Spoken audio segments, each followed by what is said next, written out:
দানের সময় কৃষকের উঠান ভর্তি ধান।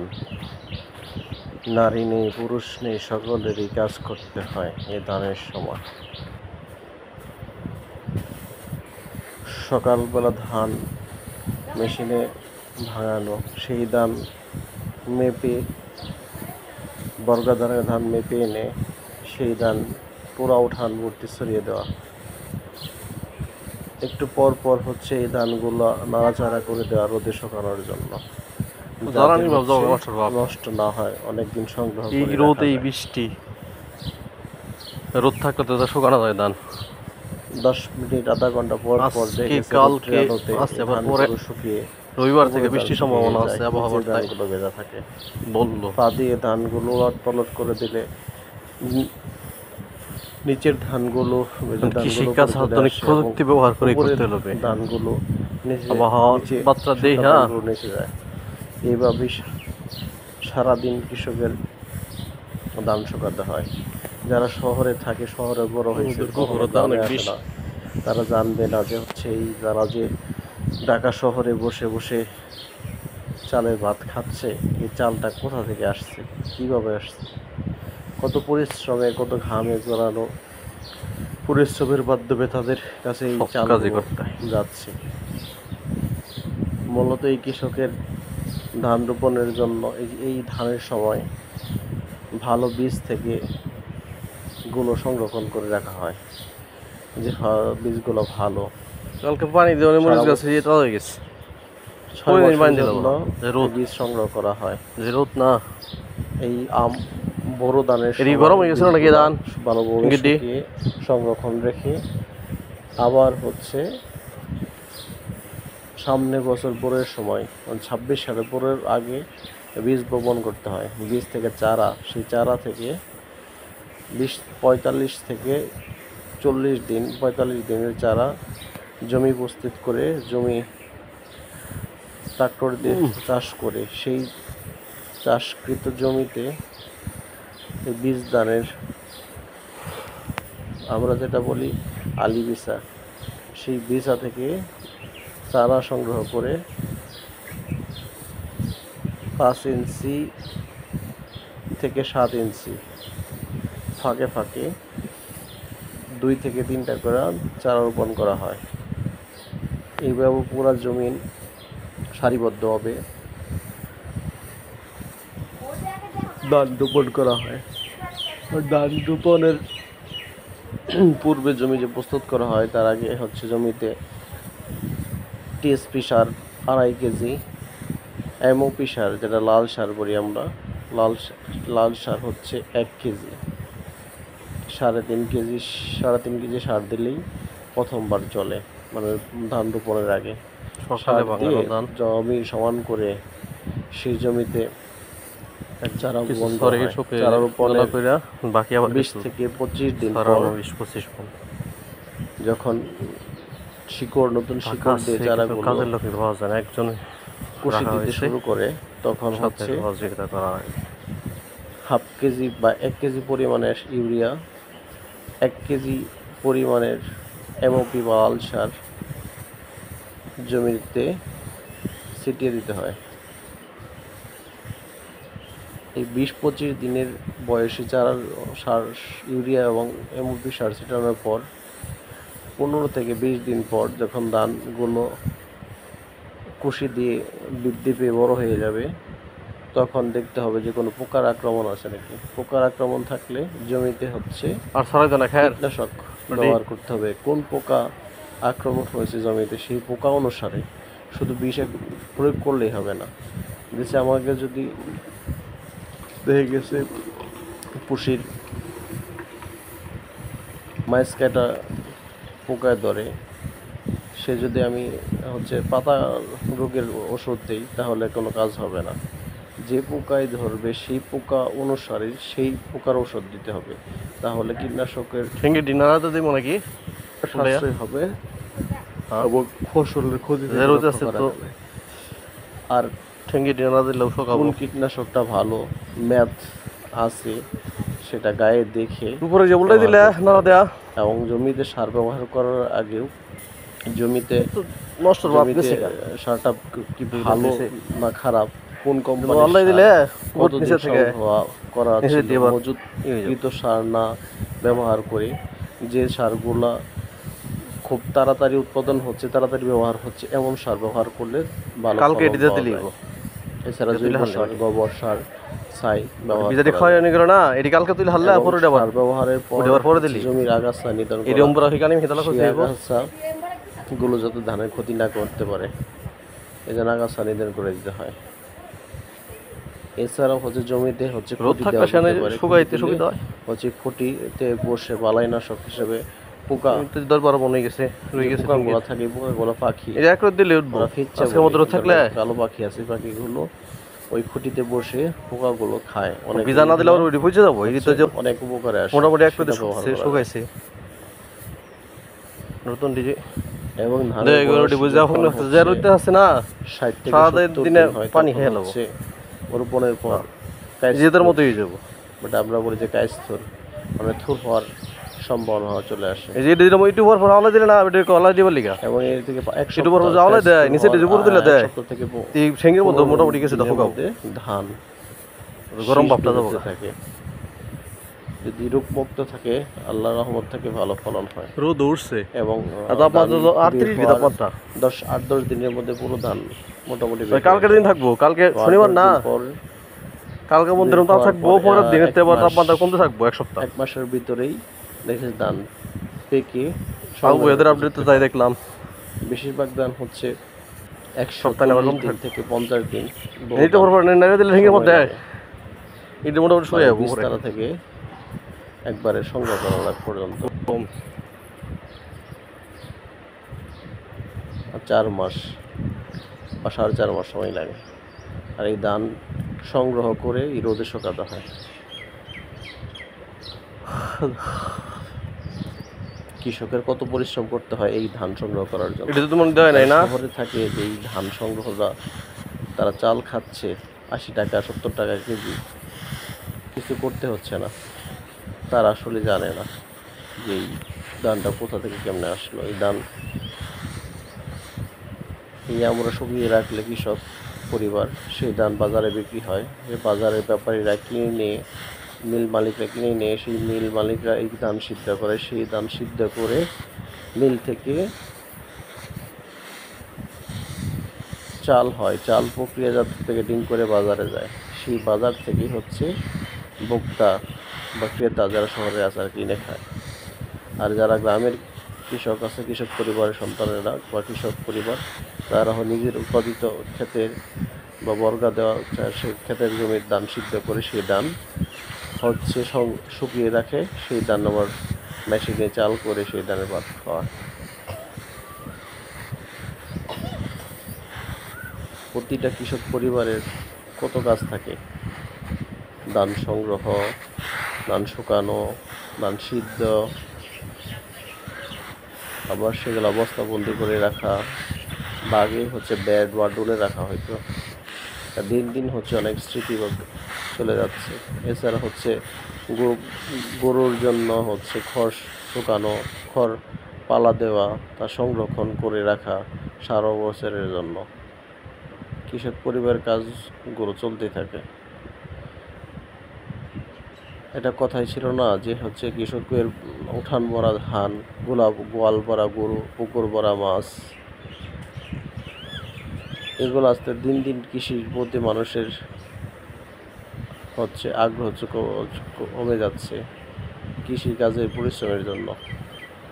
অনেকে হচ্ছে এই কৃষি পেশা ছেড়ে চাকরি দিকে ছুটছে, চাকরি করছে কম টাকা হলেও। এর কারণে হচ্ছে এই পরিশ্রম, রৌদ্রের মধ্যে পরিশ্রম করলে ঘামে একাকার, তারপরে করতে হবে, বাপদাদা করে আসছে। আর টুকটাক নিজের কাজ, কৃষকের ধান সংগ্রহ তোলার সময় 10-15 দিন থাকে এই সংগ্রহ করা। ছোট থেকে বাবা মাকে দেখে আসা, তাদের সহযোগিতা করা থেকে মূলত কৃষিকাজ করা। আর প্রচণ্ড গরমের পর হচ্ছে নিজ গাছে রোপণ করা, নিজে রোপণ করা গাছের আম পেড়ে বৈশাখ মাস চলতেছে ধানের সময় মৌসুম। মধ্যবিত্ত পরিবারে জন্ম আমার, তাই হচ্ছে সব কাজই করতে হয়। কৃষক পরিবারে জন্ম। হাপটা নিলাম, হাপটা দিয়ে এই 20-25 মণ ধান উঠানে শুকানো দেয়া, সকালে ছড়াই দেওয়া, বিকেলবেলা 4:30টার দিকে যখন রোদ পড়ে যায় তখন হচ্ছে দলা করা। যেহেতু কৃষক মধ্যবিত্ত পরিবারে জন্ম, ধানের মৌসুমে যখন পুরো 7 একর 8 একর জমি করা হইতো নিজেরা, তখন হচ্ছে 200, 250, 300 মণ, এমনকি 400 মণ ধানও পাওয়া গেছে এই সময়। এখন বর্গা দেওয়া হয়ে গেছে, এখন 100 মণ, 120 মণ, 150 মণ ধান পাওয়া যায় যদি ধান ভালো হয়, যেহেতু সব জমি বর্গা দেওয়া। 20 সালে যখন নিজে হচ্ছে নিজ হাতে ফসলগুলো দেখাশোনা করি, তখন হচ্ছে হাইব্রিড ধান 7 মণ 6 মণ কাটা থেকে ধান দলা করে এসে যে ঘামে একাকার।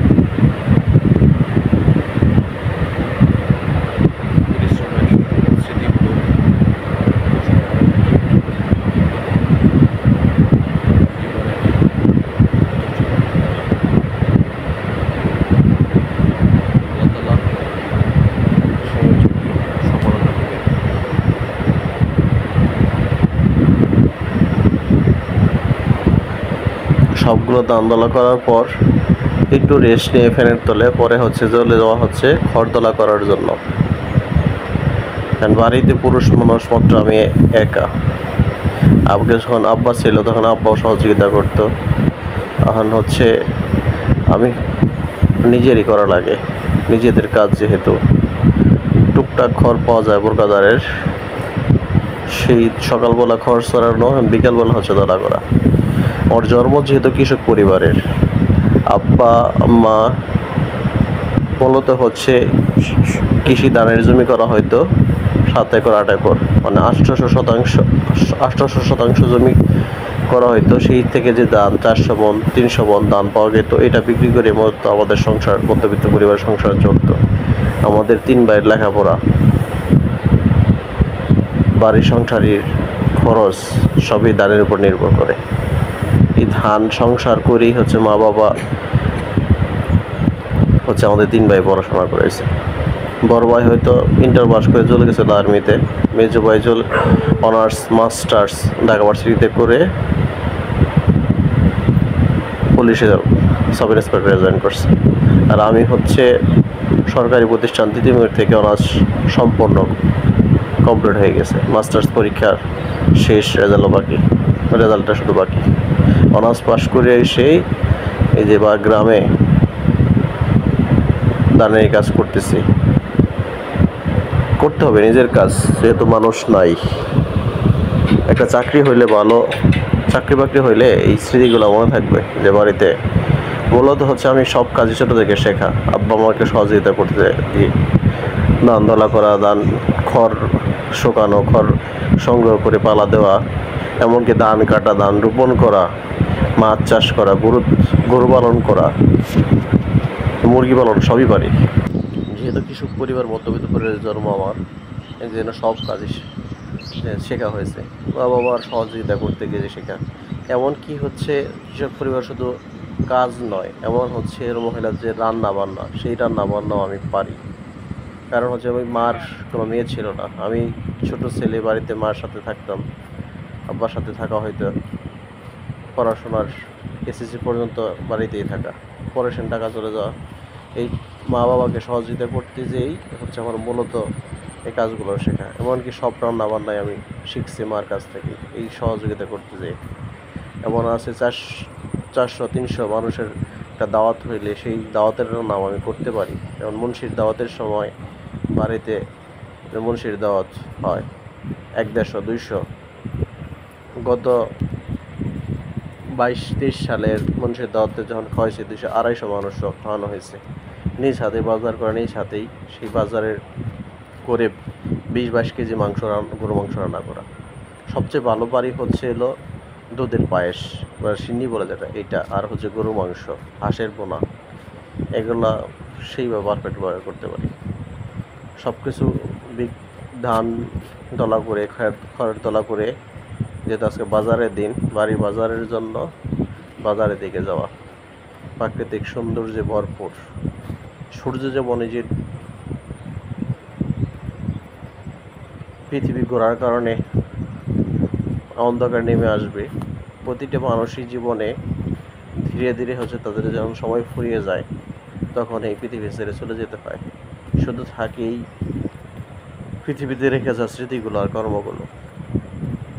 কৃষকের এই সোনালি ধান, প্রতিটা বাড়িতেই হচ্ছে এখন ধানের মৌসুম, ধান, খড়। কৃষক পরিবারের মূল হচ্ছে জীবিকা। এই বৃদ্ধ বয়সে ওই যে বাজার করে নিজের পরিবারের জন্য বাজার করে নিয়ে যাচ্ছে, পরিবারের জন্য, বউ সন্তানাদি, মা বাবার জন্য বাজার করা পুরুষের এইটা হচ্ছে কর্তব্য। বাজারের দিন হলে বাজার করে আনা, এটা হচ্ছে গ্রামের সৌন্দর্য। এই সৌন্দর্য হচ্ছে আপনি অন্য কোথাও পাবেন না। হয়তো উন্নত জীবনের প্যান্ট শার্ট পরে আপনি হচ্ছে বাবু সাহেব যেটা বলে, অফিসার সাহেব সেজে থাকতে পারেন, বা ওই উন্নত কান্ট্রিতে যেয়ে আপনি মনে করেন প্যান্ট শার্ট পরে ভাব নিতে পারেন, কিন্তু আসলে মূলত শান্তি হচ্ছে গ্রামেতেই। গ্রামের বিশুদ্ধ বাতাস, প্রাকৃতিক সৌন্দর্য, এখানে হচ্ছে মূল শান্তি। তবু গ্রামের কিছু মানুষের জন্য হচ্ছে শান্তিগুলো বিশৃঙ্খল হয়ে যায়। একজন ভালো করতে চাইলে তার টেনে ধরে, বিশৃঙ্খলা সৃষ্টি করে, পারিবারিক অশান্তি সৃষ্টি করে। একজনের ভালো পরিবার ভালো উন্নতির দিকে গেলে অন্য কিছু মানুষ আছে দুষ্কৃতিকারী, তারা হচ্ছে বিভিন্ন ষড়যন্ত্র করে পরিবারের অশান্তি বিনষ্ট করে, মানে একজনের সমালোচনা আরেকজনের কাছে বলে বেড়ায়।